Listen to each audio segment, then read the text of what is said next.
The million dollar question: how do entrepreneurs transition from self-employed to owning a business that turns a profit? My name is Chris Waters, and this podcast has the million dollar answer. Welcome to CEO Secrets. Hey guys, it's Chris Waters. Welcome to the first episode of CEO Secrets. I'm super pumped to have Jeff Quintin. Jeff is from New Jersey. He's got this behemoth of a real estate team in a resort town in New Jersey. Super excited to have him on. Jeff, welcome to the first episode of CEO Secrets.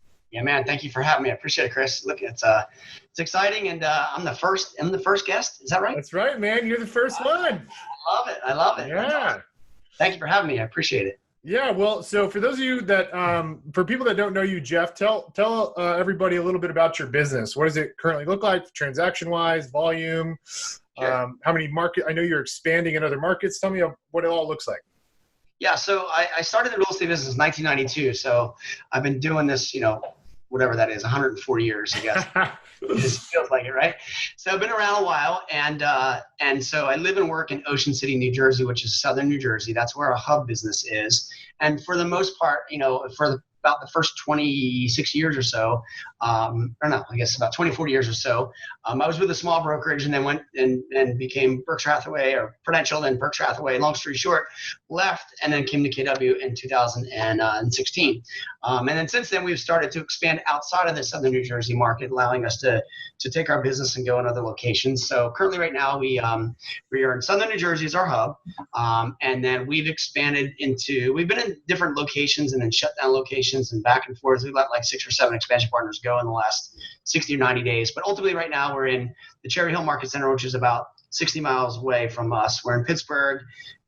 We are in Fort Lauderdale, Florida. Just signed an agent on in Greenville, North Carolina. We're working on a really big opportunity deal right now in North Carolina, in a resort market. Can't announce that yet. So anyway, we've expanded a bunch, and so we're continuing to look really just to align ourselves in that kind of northeast to southeast kind of region, if you will. Cool. And so tell me, like, transaction wise in your hub, what are you guys expecting to do? How many transactions in your hub? Yeah, so it's interesting because we work in a hub market in South Jersey. At least where I live is a small market, right? So it's Ocean City, New Jersey. It's 1 mile. It's 1 mile wide, 7 miles long, and so it's a resort town. So our hub business this year, the goal was 250 transactions, and then in our expansion world, 400 transactions. So 650 total transactions. Our growth has to come from expansion because we've gotten to a place in our local area, to a good market share. So right now we are way off on the goal. We're targeting our goal. We'll hit our goal in our hub. Expansion is a whole different ballgame right now this year. So last year we closed like 263 units, around 84 million. Our goal this year again is 250 hubs, 400 expansion, each doing 100 million. So $200 million business, 6 million GCI is the ultimate goal for 2019. We got a long way to go though. Well, let me ask you something. So if you go back, like for people watching this that are at a point where maybe they're a successful agent, they're doing, 30, 40, 50, 60 deals, and then they hear, guys like us doing hundreds of deals.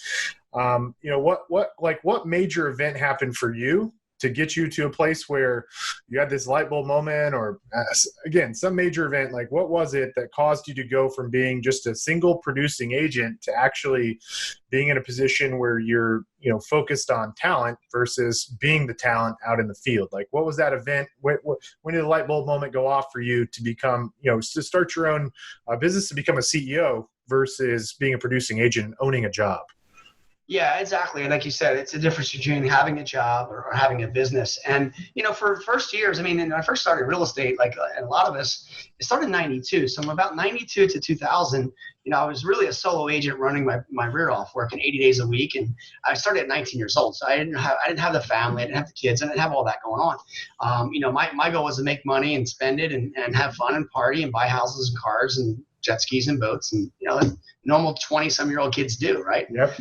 So then ultimately about 2000 came and I started to get a little more serious. But up until then, I was in the grind. Like I worked 8 days a week, 80 hours a week. Like that was my life. And I had a good time and I ran with it. But, I was doing 75, 80 transactions. And then I went and got my first assistant. That's what I was ultimately doing. So got my first assistant, started kind of growing a team. And why did you get your first assistant? Like what did you run out of hours in the week? Like what caused you to want to go and make your first hire? Yeah. So, I mean, it was leverage. It was about, okay, well, if I could take a lot of the stuff off my plate and, delegate that to someone else, give them responsibility, all the crap that I didn't want to do, how many more deals could I do? What could I do next and grow a bunch? So, and ultimately make more money and have a better life and not have to work. And then I got married in 2001. And then, I started having children in 2004, 2006. So I couldn't work 80 hours a week. So the light bulb moment, I guess, was back then was I matured and became a family person and said, okay, well, I got to have leverage. I got to take all the stuff off my plate and start delegating, start leveraging my life to build something. And then ultimately, it wasn't really until, I always had what I felt was a business inside, but it really wasn't until maybe like 4 years ago when I really started to get a partner in my business as a listing agent partner, taking away, because I was primarily always the listing agent on the team. And I was also doing a major portion of the business, 50, 60% of it. So it was all relying on me. So then I was able to pull back and get a partner to kind of take over that role. And so now fast forward today, now it's treated more of a real business, and allows me to go ahead and work on it versus in it. And so, coming to Keller Williams allowed me to expand more and being in that environment of a more business owner than a more of a, than somebody actually being in it as an agent every day. So let me ask you something. So there's, in the West Coast, there's a lot of like legislation passing around from a branding perspective and consumers seeing both the brokerage and these teams. Do you have any concern where, like maybe you're in your hub or your expansion markets where, everything always seems to start west where they're very liberal, right? And then like makes its way across the US. Do you have any concerns where, for example, like because you're running this business underneath somebody else's company, Keller Williams, do you have any concern that, maybe the real estate commission or whoever says, hey, Jeff, from a branding perspective, it's got to be 80% about Keller Williams and 20% about the Quintin Group. Do you have any concerns about that with some of the changes coming across from? Not necessarily, man. Every state that we go into, obviously, we have the rules and the regs, and we understand the grading portion of it and how it should flow. Like when we expand, I'm not licensed in, for example, Florida or North Carolina or even Pennsylvania. And so we just partnering with somebody who's already licensed, and they're still going to be the one in their market center or office, their license hung there. We're going to power them behind their business and give them the extra additional branding, but it's still going to be their brand, the market center's brand or KW's brand, with us alongside of it. So we're not taking on that legal liability or that brokerage, branding, if you will. It's still going to be the KW 80% and the agent's name, and then us underneath of it smaller and all of that. Got it. Okay, let me ask you something. So like you've been in the industry a long time. You talked about how you hit this ceiling, if you will, from a time perspective, and you started to leverage yourself and started growing progressively, and it sounds like you gave up the listing agent role, and then that really took things to the next level. Like if you take however many years that is of time that you've been in real estate, like if you could put all that on a hard drive and analyze it and then give it to yourself back on day one, back on day one when you first got started in the 90s, do you think it's possible, like knowing what you know now, to condense what took you, however many years to get to where you are now? Could you condense that and get to where you are today in less than 5 years? Do you think that's possible, knowing what you know now? Yeah, well, I think a lot of people are doing that now. It's incredible because, see, back in the 90s, dude, if somebody, first of all, if somebody was doing, 50 transactions, that was a ton. There was an in-person, and back then, no one had assistants. You have an assistant, that was like a big deal. In fact, if you try to bring an assistant in many brokerages, the brokerages wouldn't allow you to, even bring an assistant on. So the team and leverage and the aspect of growing that way was not even around. And then ultimately in the early 2000s, or say 2000, 2004, 2005, if you were doing over 100 transactions, that was the shit. It was again, very small group of us around the country being able to do that back then. Mm-hmm. Now you find agents now, because of the structure, the opportunity, the technology, just the knowledge that's out there, yeah, I think that an agent today can go from 0 to 100 transactions in the first 2 to 3 years, and then ultimately to do 200-300 transactions in 5 years. I mean, it's happening. We see it all day. Like, it took me forever to get there. We see it now. Agents doing it, within 5 years for sure. What do you feel like were those things you would have done differently back in the beginning? To, granted, I understand the context. People weren't doing that, hundreds of deals every year, but like, let's say hypothetically you could go back in time. Like, Sure. what were the key decision points you would have made early on in your career to accelerate the growth curve? It's a good question. I mean, I think, well, first of all, what I see today is agents that are growing at that level and doing that. Number one, the biggest concern is profit. So there's tons of teams out there, tons of agents out there that are doing hundreds of transactions. But if you or I sit down with them and we say, okay, good, let me see your profit loss statement.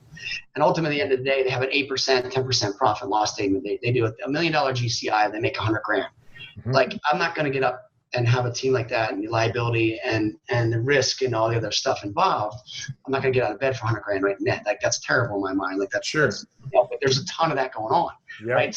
So, number one is we see a lot of that. So there's a lot of that. Okay, this guy's doing hundreds of deals, but the reality is he profitable at the level he should be?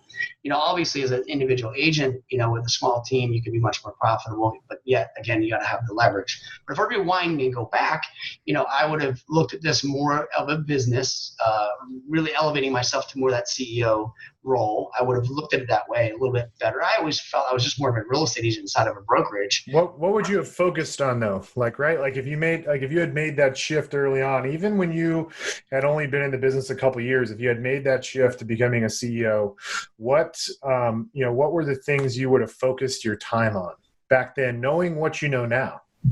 Yeah, so I always would have been listing driven, and I would have just went ahead and wanted to hire a listing partner or listing partners in my role and take over more earlier than I did before, and then work up. But my skill set was different then. The knowledge was different then. I wasn't exposed to the level of the thinking that's around today back then. I mean, but what I know today versus I knew then, I would have done it sooner. I would have hired those. I would have made better hires. And I would have gotten more leverage in my real estate business and gotten a lot of that stuff off my plate rather than me being the one always driving it. Let's talk about, you mentioned hiring. What are your recruiting strategies? How do you find talent? Do you have a person dedicated to doing that? Is that their job? Like, what are the tactical things you're doing to find talent? So there's a few things. I mean, in the expansion world, I have an expansion director now. That's his goal, is to recruit and grow that and drive that. I'm in process of hiring right now a regional director, more of the southern New Jersey. In fact, we're finalizing that hopefully by like today or tomorrow to grow that.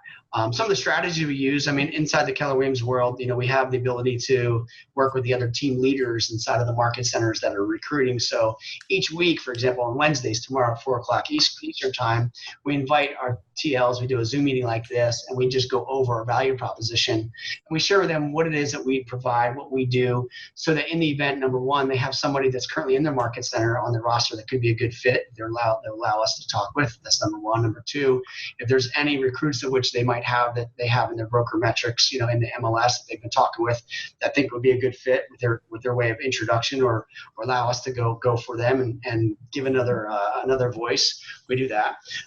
We've done career nights that brings people in, but they're newer agents. Our standard right now for anybody, as far as in the expansion world, is a minimum 1 year in the business and 12 transactions. Like we want to make sure for us, it's not, our strategy isn't where we want to teach somebody how to log into the MLS or how to do contact.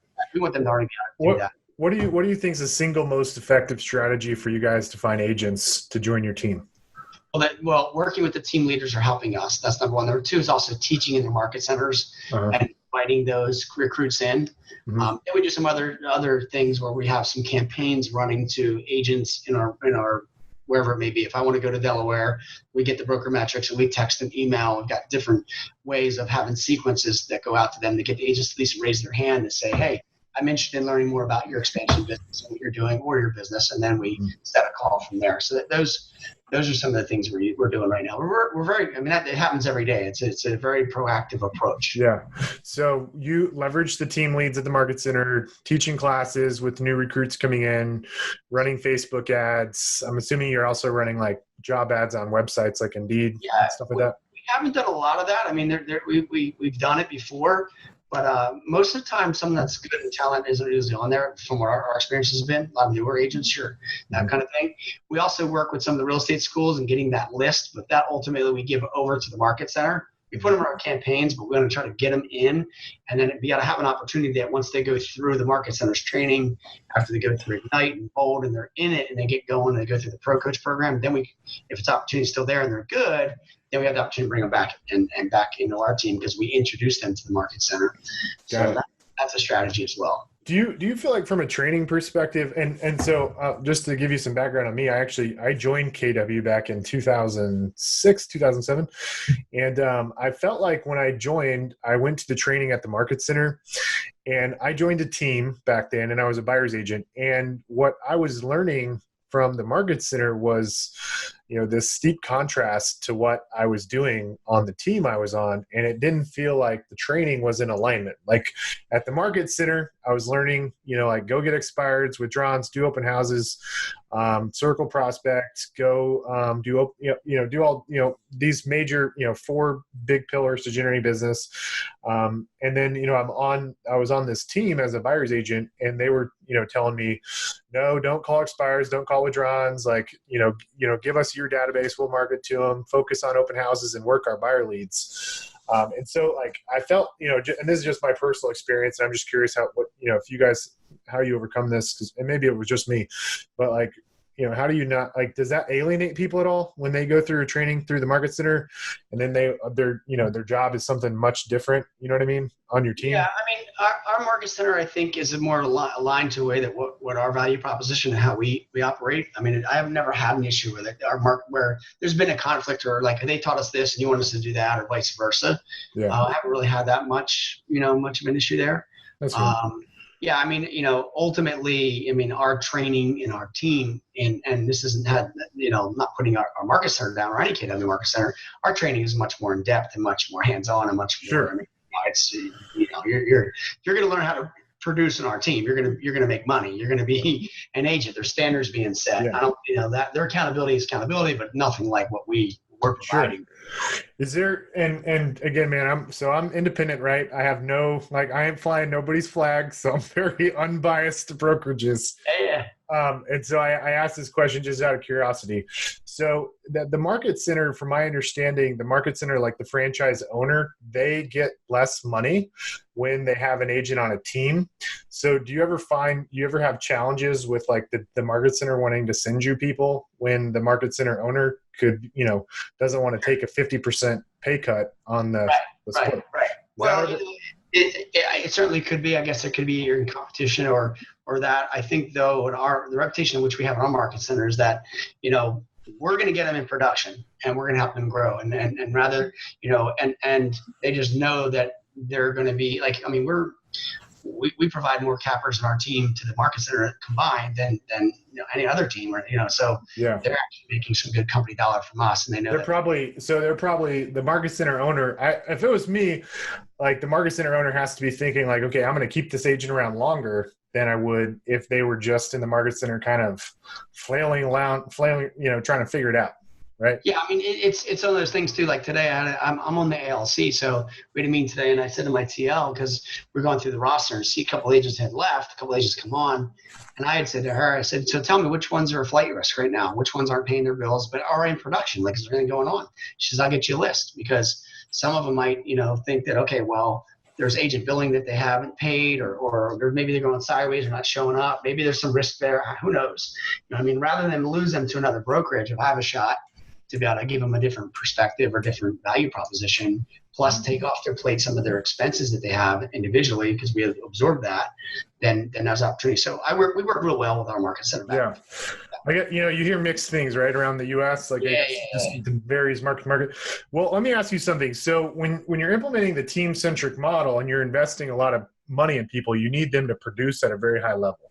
Like you can't just have a bunch of mediocre agents on your team. So what do you do, or what does your company or business do to make sure you have top producing agents? And the very specific point I want to focus on and understand is the selection process. Like, what does the selection process look like for you guys to make sure, the people that are going to be on your team, in excess of 6 months are going to be, badasses? Yeah. So a couple things. One is, we in our team agreements and understanding there are standards which we have. And for us, once we onboard an agent, they go through our training, and we have a learning management system called Learning Zen, and they come in, and that takes about 14 days to go through, learn our systems, and really go through the sales skills and just understand all the normal stuff that we train upon. And then basically we look at a ramp up period of 90 days and just going through everything and get them in the role and get them in going. And then basically after 6 months, because we figure 90-day ramp up, 90 days after that, they're going to start producing. So 6 months, we expect that agent to start hitting 2 transactions a month. And then basically 12 months later, which is 18 months from day one, 3 transactions a month. And so that's just what our expectations are, basically in the first 18 months is get them doing 36 transactions. Ultimately, I'm talking about an agent that's fairly newer in the business, not a veteran that's already doing 20 deals or 30 deals. Yep. So in that first 90 days, what are you looking for in people? Because obviously it can't be production driven because they're too new. Like, what are you paying attention to make sure you've got the right people on the bus? Well, before we bring them in, we want to make sure that they're the right fit, and we bring them in to have them also shadow us. Like, come in and watch what we do. Come in and see our morning routine. Jump on our huddle calls each day. Attend a team meeting, whether it's you Zoom in or Skype in. Listen to my coaching call at 3:00. Like be part of us before you join us. Like, come in and watch, so you know what we do. Like, you already know our culture. You know who we are. Like, there's not going to be a surprise that you show up, on a Monday morning is your first day. And, you've got to, stand up and there's no chairs. Like, don't be asking me for, where's my seat? We don't have seats in our office. There's no stools and no seats, nothing. We stand up, right? This is what we do. This is our environment. So we get them to come in, understand and see all that. And then, we're looking for 4 things in people. Number one is, how coachable are they, right? Number one, are they really coachable? Do they accept blind faith? Are they willing to ask questions? Are they willing to come when they have a concern and ask for solutions? So that type of coachability. Number 2, we want someone who's structured. We want someone who seeks structure and accountability. They're going to show up on time. They're going to report their numbers. They're going to, they're going to have a schedule. They're going to treat it like that. Third, someone that's that ultimately is hungry. Like, they want to make sure someone has that tiger in their eye. They've got a high economic drive. Like, they want to go places. They're goal driven. So in these first 90 days, we're touching on all these things. We're asking them for, they're obviously their center of influence list and their places they want to go and things they want to do and things they want to have list and what's their goals. And, so we meet with them on a weekly basis on this stuff, and we keep them accountable and have them assignments for this stuff. So, we're going to watch and see how quickly they complete things and their activities to make sure they're plugged in. And lastly, the 4th thing that we look for is just someone that's really just understands it's a team concept, that their goal is going to affect everyone else's goal. If they don't hit their goal, it's going to affect everyone else's. And if they hit it, then as a team goal, it's for the greater good. So they understand how the left side works with the right side. So like anything, there could be a rock star person comes through today, and we think that they're a rock star. You plug them in the role. 60 days later, they're just a dud. They're not even showing up.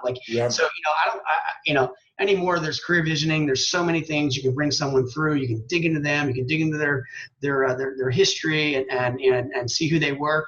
I mean, I've had agents that, were the star football, quarterback and aggressive and all, but then they got in the real estate business, they sucked. Like, you'd think that this guy was such an amazing athlete, right? Yep. And which typically that person is driven and a winner, but I had one time had a pro baseball player and didn't work. Like, and long story short, if I'm hearing you right, the interview process for the most part's BS, and you don't actually know how someone's going to do until they get on the team and you see them taking action. Yeah, that totally is. And then, what we want to do is get them in here so they can see what we do. And then before we bring them on, we're like, look, this is who we are. This is what it's about. Can you do this? Can you prospect 3 hours a day?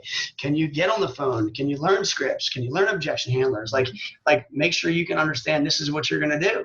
And if this isn't your environment, we have music playing, we got, this is what we're up to.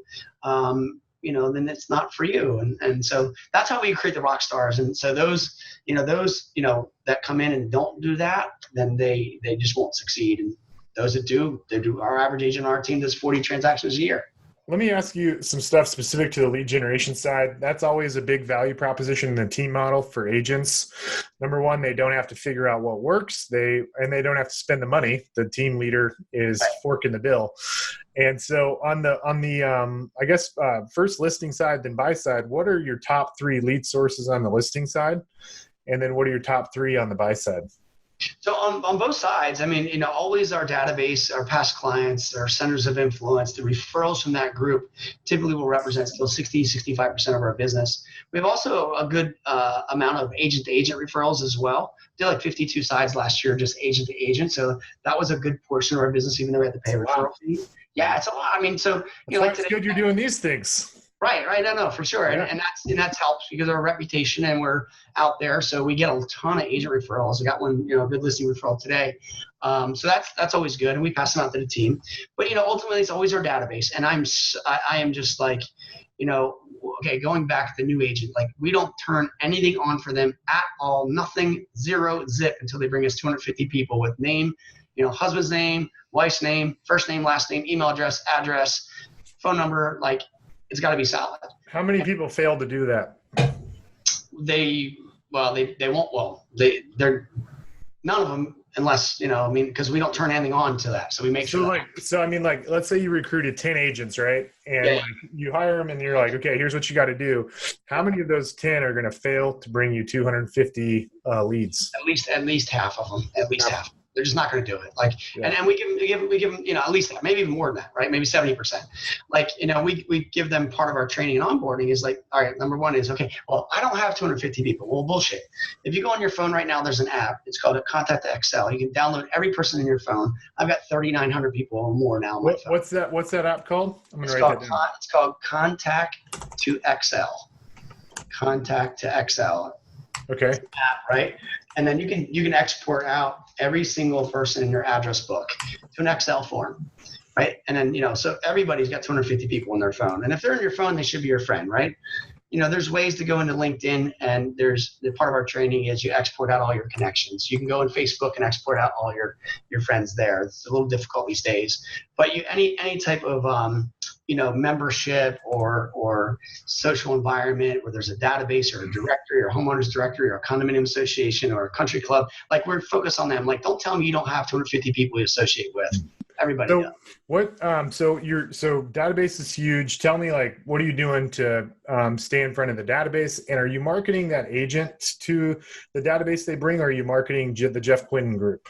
We're doing it both. Basically we're branded underneath the agent, but yes, we're doing it for the agent. So we're doing our 33 touch and 8x8 campaigns through Infusionsoft that we've built out through email drip campaigns. We're sending them videos and market reports each month. We're setting them up on our CRM that they're doing, whether it's a buyer search or seller search, that make sure to get, if they already own a home, make sure they're getting their, market reports.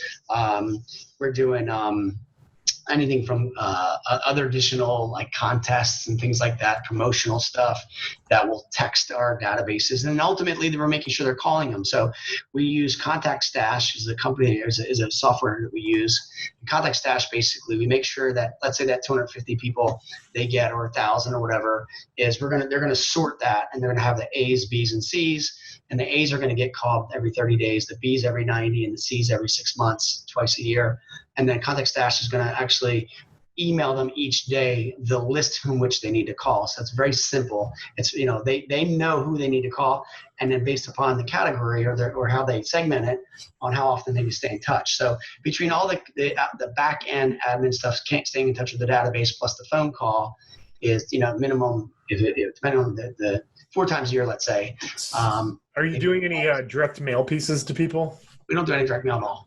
No. So I wrote this down. So email drip, campaign stuff, videos. I'm assuming the educational videos, viral marketing. Is that Yep, right? yep, exactly. And then you're sending market reports about their neighborhood if they're thinking about, whether they're buyers or sellers. And then you're calling them based off if they're an A, B, or C, and you're plugging all those contacts in the contact stash to tell you who's an A lead, who's a B lead, who's a C lead, to decide who will call. Exactly. And it just emails directly to them in the site. So it comes out, boom. They don't have to log into a big CRM and go crazy and figure all that out. Do you pay your buyer's agents or your listing agents a better split on their sphere leads that they put into the system? No. So back up. So, all of our agents on our team, just the general agents on our team, basically we allow them to list and sell. So we just call them salespeople.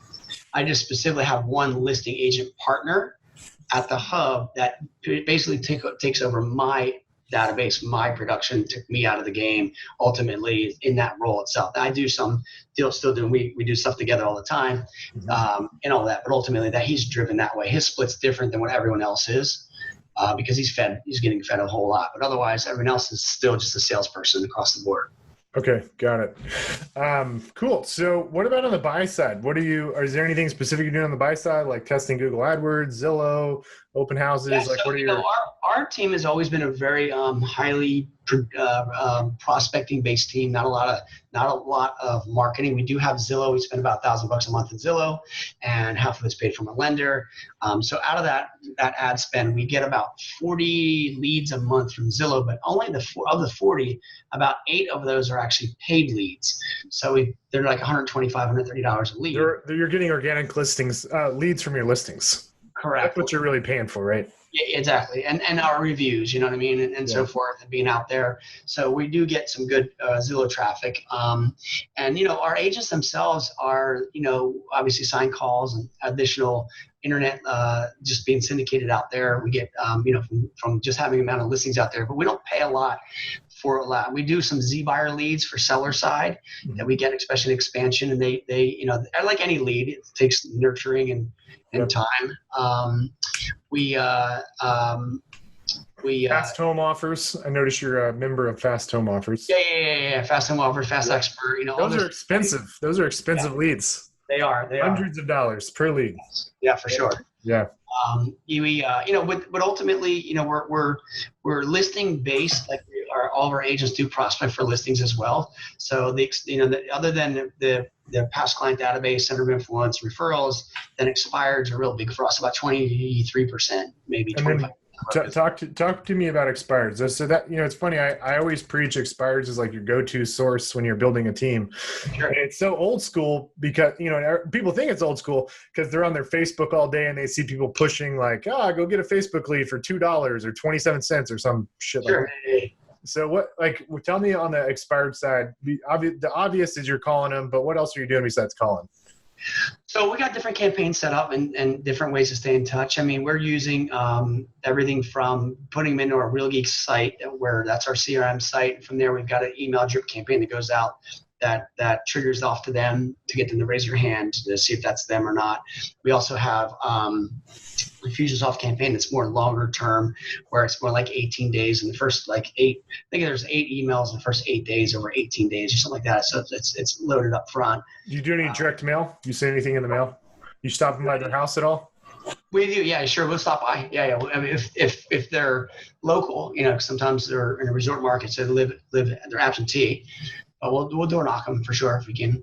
We do a lot of research. So I've got four virtual assistants, and what they're really, really good at is going out and finding these. And the harder they are to find, the easier are the lists, right? So they're going out and they're doing Spokio, they're doing People Finders, they're Facebooking them, they're Googling them, they're searching out there to find out who this person is, and getting all of the phone numbers they can, all their email addresses they can, their brother, their son, and then we're texting them and emailing them in all different ways. And then we're using Contact Junkie as well, that will send out different forms and sequences in multiple ways. So voice broadcast, an email, a text message, and then we'll do that over, say, we'll have like a 10 sequence type of multiple channel communication, but we know like in expireds there may be 10 different ways, but they may not raise their hand until after the 4th attempt.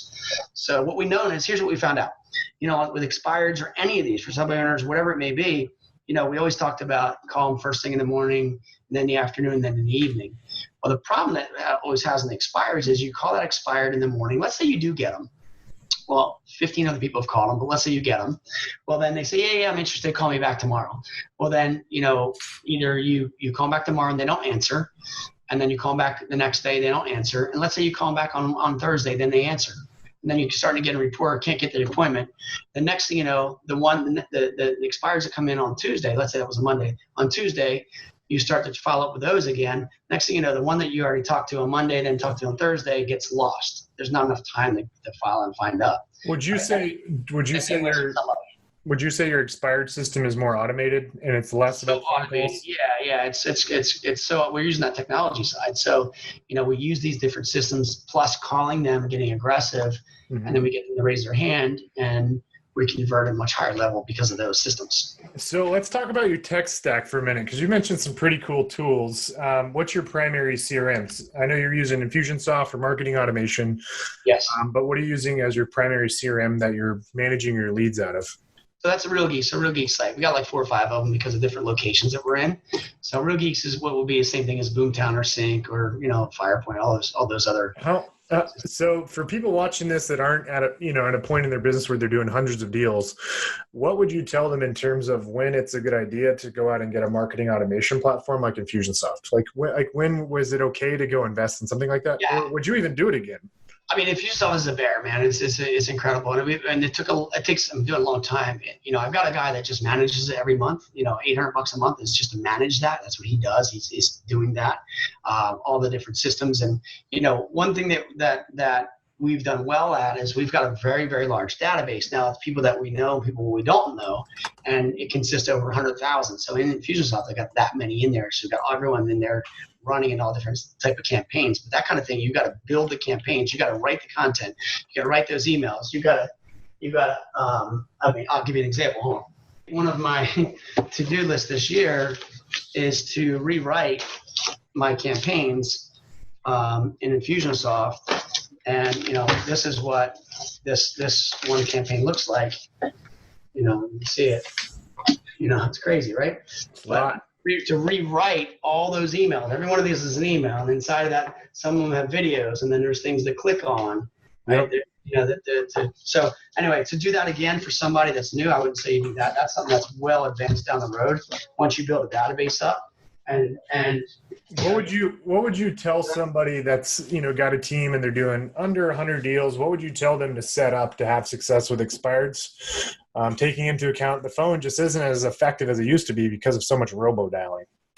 Sure. I mean, obviously we have auto dialers as well. So using a Mojo dialer or Vulcan, using their services, that definitely help because they can go and scrape in and get you all that data. So I think they're great if you long as you're going to use it.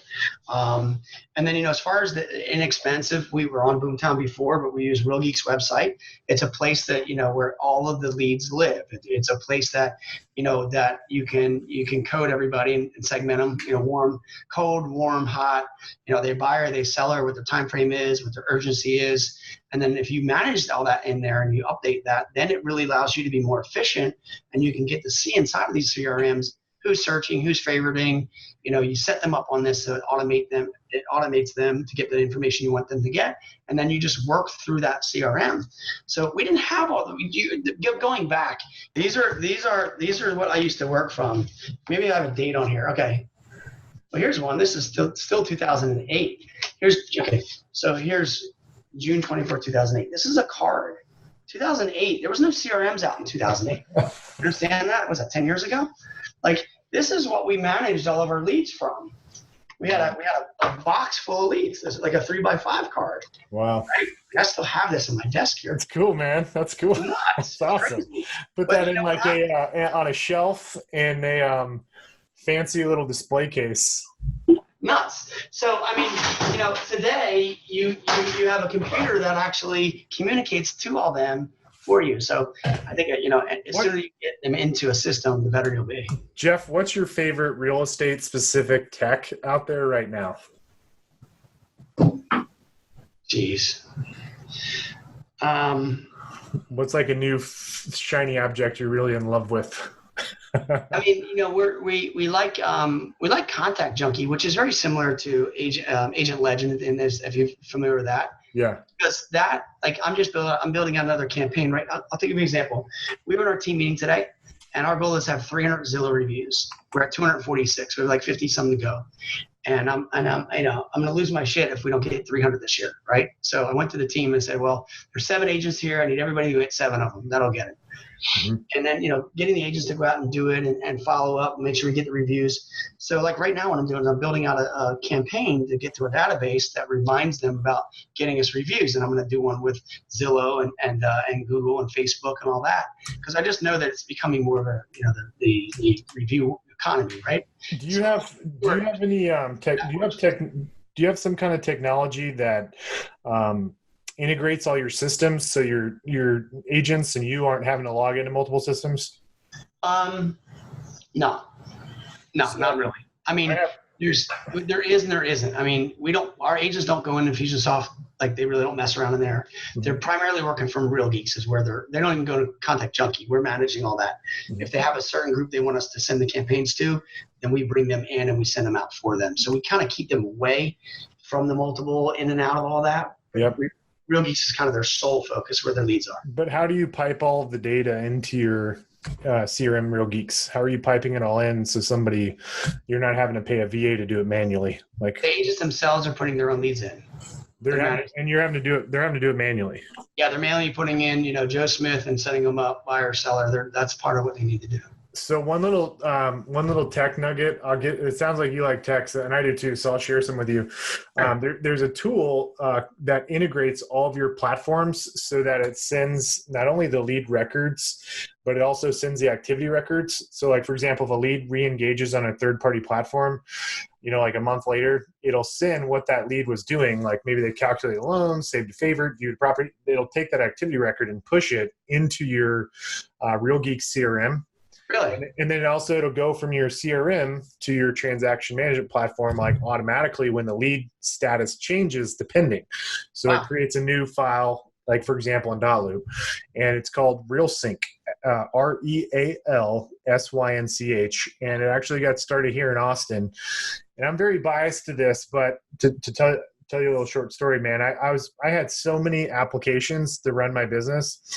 And my agents would, come in and they were logging in and out of so many systems. And at first I thought I needed an all-in-one solution.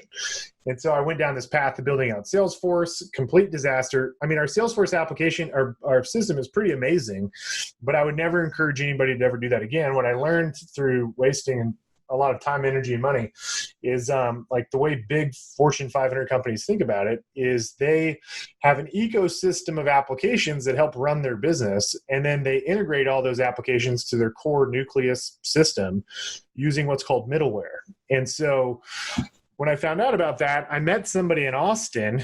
Austin, Texas is my home base, and this guy had a background, 20 years background in middleware. That's what he did. He was a product developer, and I said, dude, you need to build this for real estate because we have so many dang systems and none of them talk to one another. So anyways, the guy's name's Mac. Just, email him, tell him what you're using, and help him.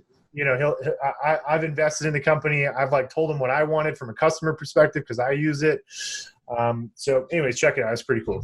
That's awesome. Yeah, no, that'd be awesome. That's great. Appreciate it. One other question I have for you around tracking your agents. Are you using any tech that tracks what your agents are doing in terms of how many calls they're making, appointments being set, contracts executed? Do you have a tracking system you're using to monitor that? Yeah. So we use Sisu right now, and dude, love it, man. I'm a huge fan of Sisu. Sure. No. So we're on Sisu now, and we've been on Sisu for I don't know, probably maybe 6 months plus, maybe 9 months now. Yeah. Previous to that, we were using ClickFolio, which is still nice and cool. Yeah. Before that, I was on the other one that's really CTE. Yeah. On CTE, and that was just too much. But Sisu we really, really love. So so one cool thing. So first off, I'm not here trying to collect any affiliate money on Sisu or any of these. I get, well, so I told the CC crew, I was like, dude, I love y'all stuff so much. I said, do y'all have an affiliate program? They're like, yeah, we'll give you 20% of the revenue. And I said, well, cool. Well, I would rather, because I'm like, dude, I feel so passionate that like, you know, like you as a team leader, if you had true insight into what an agent was doing, like you could help guide them in the right direction. Yeah, but for sure. like if the agent's bullshitting their numbers, then like you can't be a good coach. So like I'm such a believer in like this. I mean, Sisu creates true transparency into what your agents are doing, because it'd be very difficult for them to BS the numbers. But the cool thing, so I got on Sisu a couple months ago. It's been freaking awesome. And if anybody that's watching this goes and gets Sisu, give them my name. I think I have some special code, but they will give you my affiliate, whatever. So like instead of me getting 20%, you'll get it. So anyways, that's a little cool thing. But the other thing I'll share with you, Jeff, is so we have our CRM integrated with Sisu, so the numbers are logged automatically.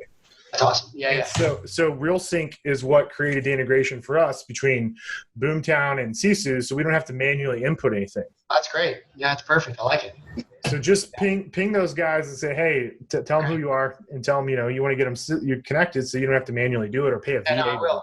I like that. Yeah, we like Sisu too, and then that's what we work from. Like each week with our agents, we pull it up, we see the dashboards, we know where the team's going, where the agents are going. You know, especially this time of year, because we're just doing our 6-month reviews, so we're real clear in that. So I want to go back to something you mentioned earlier. So it sounds like, big, hairy, audacious goal of the organization is expand, which requires finding leaders, which is very difficult. Yes. What are you doing to find leaders? How do you find leaders within your hub? How do you promote leaders? Like, do you have a manager and training program? Like, what are you doing to find people to take the organization to the next level? Well, first, and part of our value proposition is, that's what keeps me up at night, right? So it's allowing to have a career path and a growth path and an income path that they can, rather than someone just coming here in an organization just being a straight up realtor. I mean, there's different levels they can get to next. So we show them those levels where someone can start out just as an ISA and then become an agent, they become a sales director or a location leader in a different location.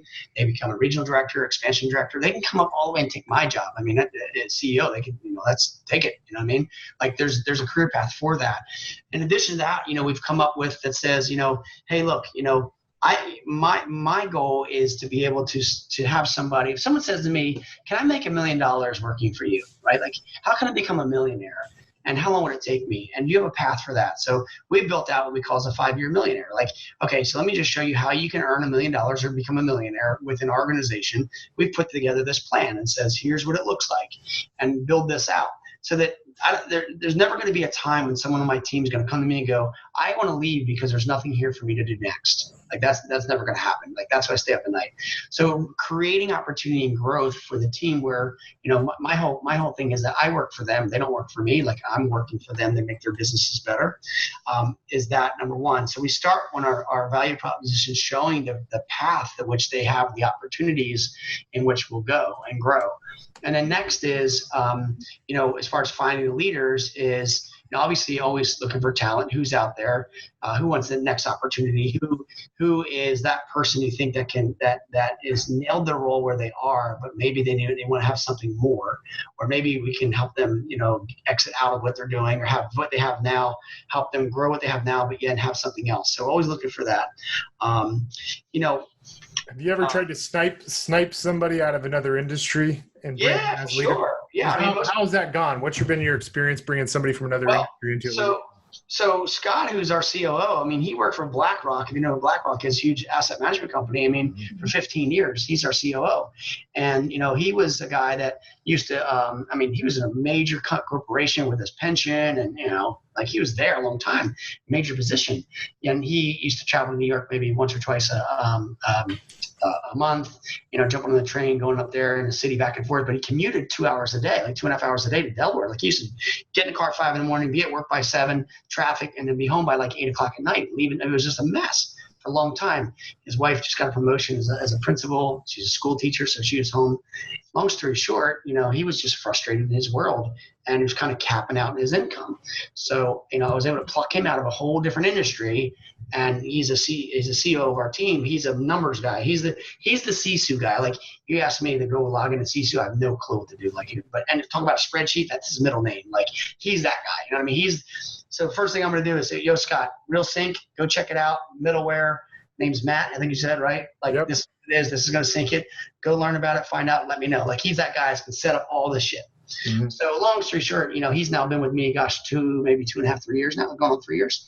Again, from a different industry. So, looking and seeing who's out there, there's going to be opportunities for people to plug in. So how did you find him? Did you run a job ad? What was the? No, so we were friends and we played golf together at our club. And then he was, always like interested in learning about my business and understanding a little bit. So we were friends. We played golf together and stuff. We started talking about like scaling and growing, because he's been in a company that's done that, and systems. And he's like, I have a lot of skill set I think that you may need in the back end, but I didn't have that person before. It was always just me. I was wearing that hat and doing all these things or outsourcing it. Just through conversation, probably took us a year and a half of just conversation and the interview process and meeting together and really looking at it, because it was a big jump for him to leave a corporation like that. Jeff, what's like your ninja secret power when it what's the one thing you feel like that really separates you from anybody that's out there trying to expand and build a team and give you the ability to help somebody else build a successful team? Like, what's that, secret power you've got? Longevity has helped me in experience. That's something, because I've been doing it a long time. So, and consistency in all that we do. I can see a lot of stuff already the way it's going to happen, anticipate, because I've been around a long time through experience. So that's something that's helped. What we're kind of known for, or what I've been known for a long time in the day-to-day world of real estate, is just being prospecting based, lead generation based, the consistency of doing that, understanding the communication side, the skill set side of being a great salesperson. And that's what we really teach here. Is we manufacture salespeople. Like, we don't hide the word salesperson. Like, that's what we are. We're great at it. We make sure that our agents are skillful at that. And we're the ninja salespeople. Like, we can go out and crush it. We go up against anybody, on a listing appointment. My guys are good like that. So train on that all the time, on our skills. Who are some of the influences you have, and like what coaching are you going through? Who are the people you're learning from? Tell me a little bit about that. Sure. So, originally the first coaching organization I was with, and many, many coaches along the way, was the Mike Ferry organization back in 2000, 2001.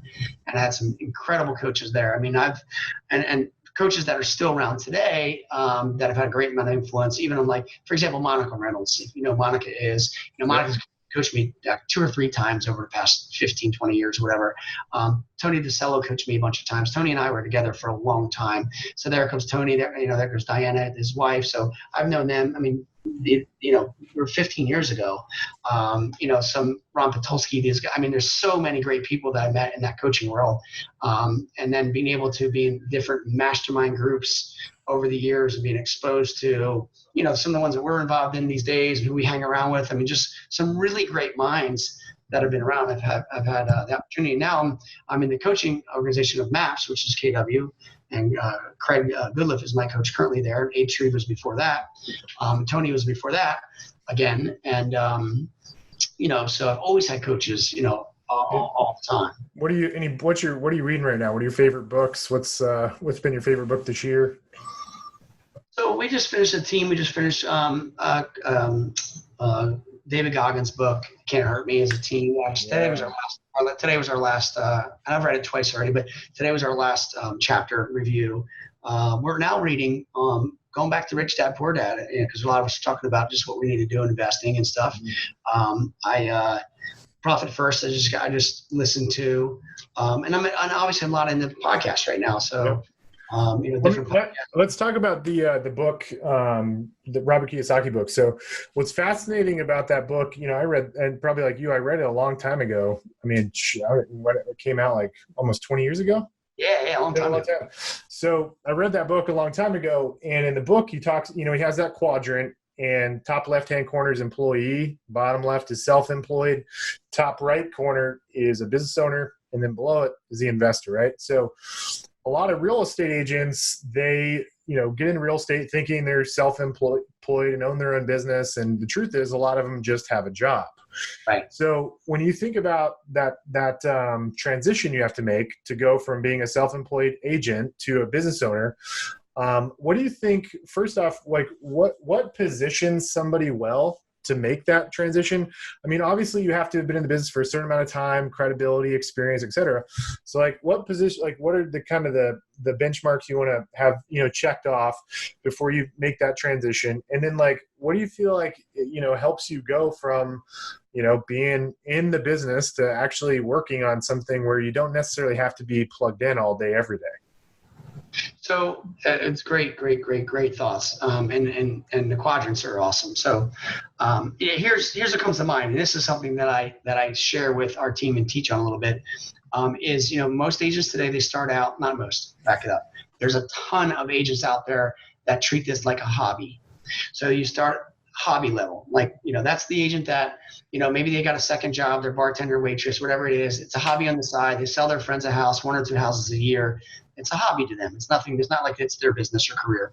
So basically it's a hobby. That's what goes on. Now there's the agent then that says, you know what, I'm going to get in real estate full time.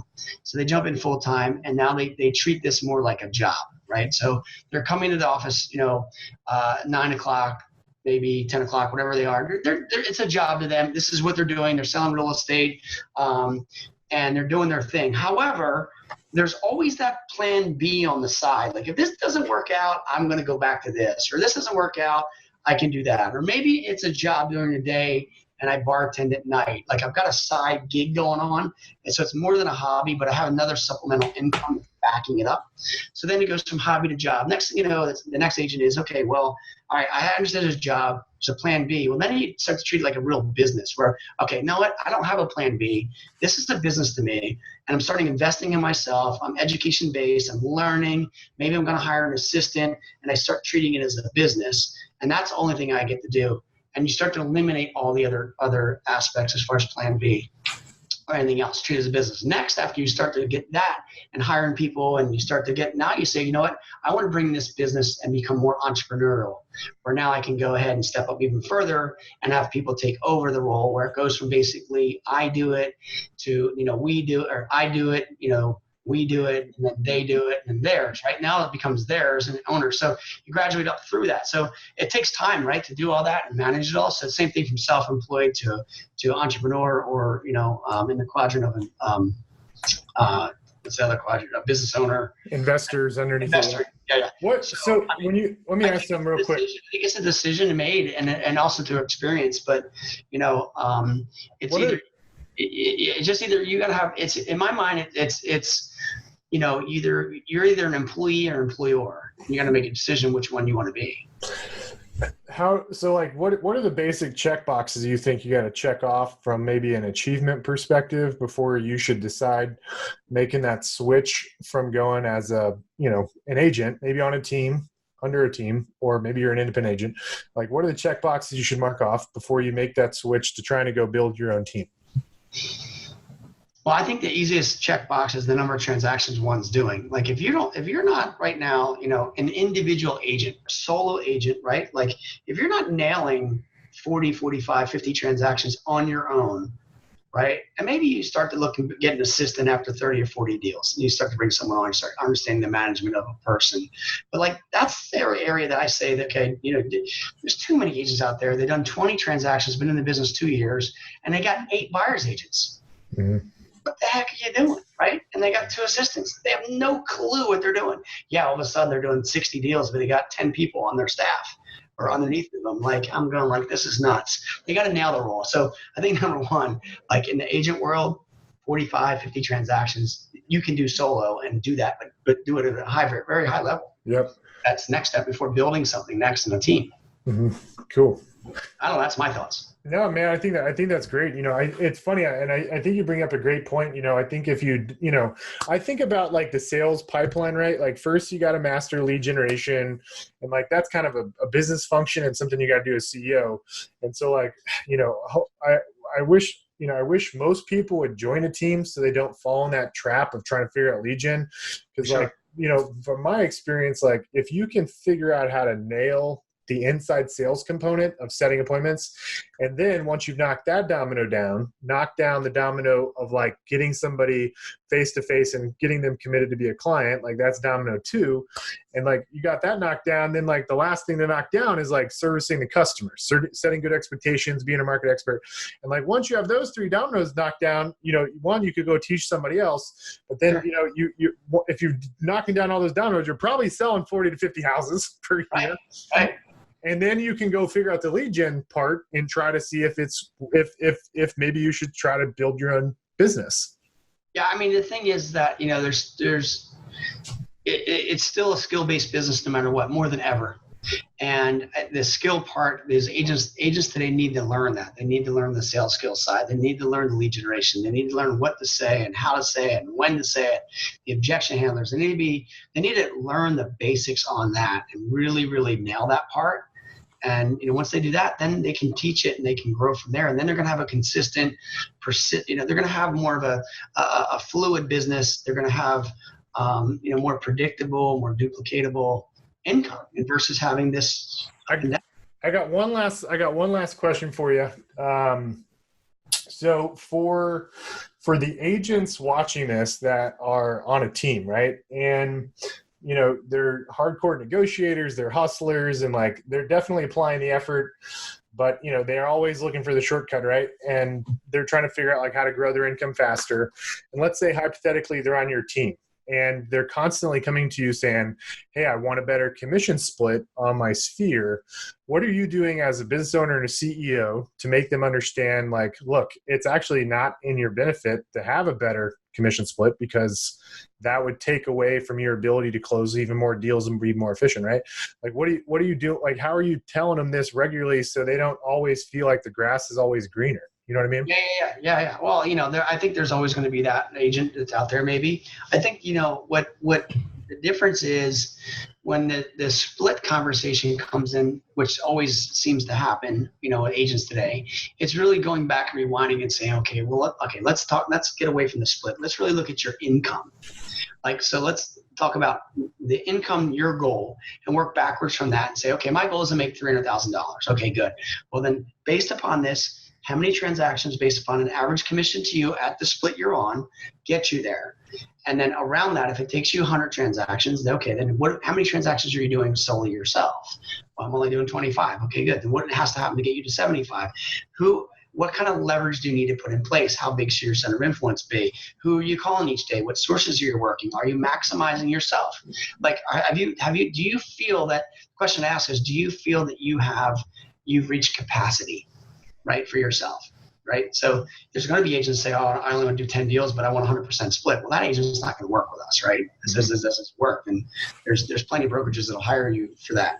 But that's the mediocre agent that just wants to suck all the juice out of you can and work as little as possible and maximize, his limited amount of time in the business. Exactly. So I think you just got to go get these agents to understand, okay, what is the net number? And then ultimately on our team, with us removing everything off their plate, plus expenses, plus everything, that, could they do and earn more money? Yes. But could they actually net more? The answer is always going to be no, because they're going to take on all the expenses or whatever it may be. And that's a hard thing to get them to comprehend, though, right? When they've never actually experienced that, and in their mind, they're just looking at the split.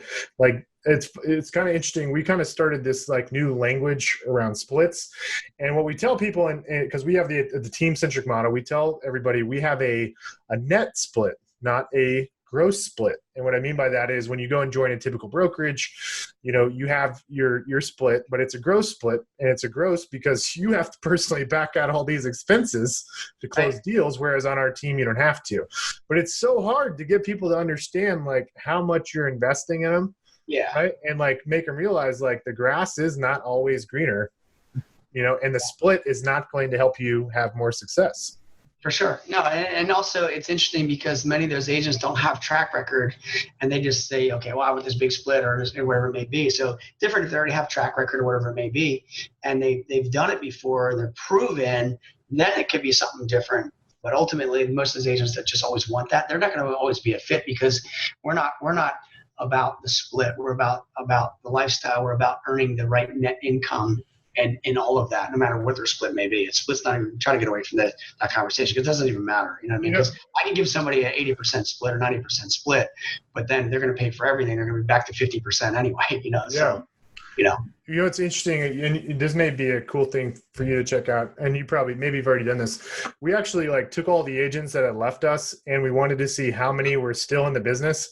No. And so 93 for us, 93% of them were out of the business completely. I was going to say no. For us, exact same thing. Yeah. I've done it. Yeah. I mean, I can't tell you literally, and I've had agents leave that on our team and went to another team and were there 9 months to a year, and now they're not even in business. They're gone. They're just they're gone. I'm recruiting this one agent to me now as a regional director, and she said to me, so tell me about the agents that have left you. And I said, well, I'll tell you exactly. I said, and she started asking about some of them that she knew. And what happened with that one? I said, well, they just weren't coachable. They weren't coachable. They weren't willing to be accountable. They didn't want a structure. And therefore, where are they today? She goes, well, I don't know where they are. I'm like, none of them are in the business. She's like, you're right. Not one of them. Right. She was concerned about why they left. And I'm like, I'll tell you why. In fact, I have another agent we're recruiting right now. And he goes, why don't people succeed on your team? Because we go through, why do people do succeed? And the question was, why don't people? I said, I have a plan for you. I said, I call it the failure plan. Let me send it to you. And there's a Quintin Group failure plan. It gives you every single reason why an agent fails. Like number one is they ignore written goals. Yeah. Number two is it goes right through boom, boom, boom, boom. I said, here's why. Here, let me give you. I got to write that down, dude. That's a good little nugget. The Quintin failure plan. I'll send it to you. It's awesome. It is awesome. Somebody said, just duplicate, write your name, write the Waters team on top, right? And then just duplicate it, because it's exactly why they fail. Well, hey, Jeff, man, believe it or not, we've actually been on here for a little over an hour. So I appreciate you being on here. We're gonna launch this on Apple, iTunes, YouTube, Facebook, and if anybody needs to buy a house in New Jersey, Ocean City, right? South Jersey, and we're expanding as well, and have some new locations come out. And one other thing that we're doing right now, just to share with you, is we're working on a really big deal with an independent company and bringing them as an expansion team. So whether it's an independent company looking to sell and merging those, we're doing that. And then also we call it the Golden Handoff, the book that was written, taking an agent's business that maybe they've been out there 30, 40, 50 years, have a database, but giving them an exit strategy. You've got to buy their business over a period of time. So, we're doing all kinds of stuff to grow. Like I said, for us to get a growth period in our world, we need to expand. Jeff, dude, thanks so much for being on here. For those of you guys watching on the show right now, if you guys want more CEO secrets, I'd recommend you guys check out my book, The $1 Million Real Estate Team. Jeff, do you have a copy of this? Hey, give me one. Yeah, I got it right here. Maybe I got a stock here. It's not in my library. I got an Audible of this just recently, so I'll send you a copy of the Audible. But that's awesome. I'm going to give this out to anybody watching the show for free. All you got to do is go to the $1million realestateteam.com to get a copy for free. And you'll find out some of my biggest secrets, things we failed at, things we succeeded at that helped us grow a real estate team to net $1 million in less than 3 years. And thanks so much for being on the show, Jeff. I'm sure we'll connect again at some point. So. That's awesome. Thank you so much for having me. I appreciate it very much. All right. Sounds great. Thanks, man. You're the man.